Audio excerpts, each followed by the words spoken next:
Joining me in the studio is founder and director of the Plastic Surgery Clinic, Dr. Lista. Thanks for coming in. Great to be here. The Toronto International Film Festival just wrapped up yesterday, and we had Julia Roberts here, Sandra Bullock, Scarlett Johansson, Maria Bello, and they look refreshed, but they don't look pulled back. Are you finding with some of the celebrities that they're not going under the knife and they're doing more non-surgical procedures? Right. They're doing non-surgical stuff, and they're really caring about how they look. They all look great, don't they? You can tell I'm not that technical. I'm calling it non-surgical well, stuff. you know, that's doctor. Yes. That's what we call it, too. Yes. Yeah. So what are they doing and why? First of all, they have a different attitude to taking care of their skin. Right. So they all look great, not just their skin and their faces, but their bodies, because looking great's really important for them. So they work out every day. They're Sandra not Bullock, eating donuts. Brad Pitt, they're not eating donuts. They're working out. They have personal trainers. They're taking the same approach to their skin. And they're saying, look, this is an organ system I need to take care of. And they're doing skincare every day, and they're doing non-surgical stuff. And that's making a big difference. Everyone looks great. All right. Well, we're not A-listers, but what are the top 3 things we could do to take care of our skin so that we don't have to go under the knife? A skincare program, morning and night, number one. And, you know,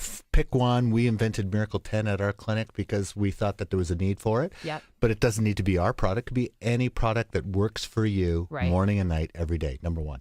Number 2, you don't want to say everyone in the world needs Botox, but Botox is the only thing that not only treats wrinkles, but prevents wrinkles. It's scary, though, because I know people that are in their 20s that are saying they're doing it as preventative measures. You know what? It's preventative. Really? Right. So if you look at yourself in the mirror. Won't everything sag at the end? Like when they're finally 40, you're like, oh my God, if this is drooping over my face. It never makes you look worse. So if you look at someone that has 11s or lines on their forehead or like lines in the brows and stuff. Right. If you have that when you're 20, then it's going to be 100 times worse when you're 40. It's super easy. It is the only thing that prevents wrinkles. And what's number 3 then? Fillers, right? So fillers are things like Juvederm, which fill out depressions. Because as we grow older, what happens is that we lose volume, and the volume makes our skin sag. And that's what I didn't know what the difference was between like Botox and a filler. I thought they were the same thing. Right. They're really different. So Botox is generally good for the upper face, around the eyes, forehead, for lines and wrinkles. Fillers are to fill out depressions or lack of fullness. Now we have a different philosophy. Instead of pulling tight, let's fill and pull gently if we're going to pull it all. What would you say is the number 1 surgery for men and women right now when it comes to plastic surgery? Probably for both, the eyes.